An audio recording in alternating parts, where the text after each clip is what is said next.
Magandang gabi po, Luzon, Visayas at Mindanao. 2 araw matapos ang pagbabanta ni Vice President Sara Duterte laban sa Pangulo, unang ginang at House Speaker, pumalag si Pangulong Bongbong Marcos sa anyay kriminal na aksyon. Ayon sa Pangulo, hindi niya yan palalampasin.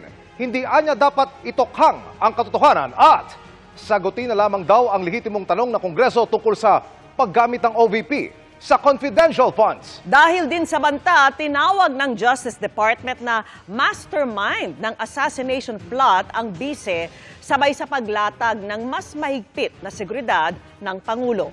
At mula po sa Malacanang, nakatutok live si Ivan Mayrina. Ivan. Mel Emil Vicky, papalagan ni Pangulong Bongbong Marcos ang banta sa kanya ni Vice President Sara Duterte. Samantala, ang Justice Department naman sinabing maaaring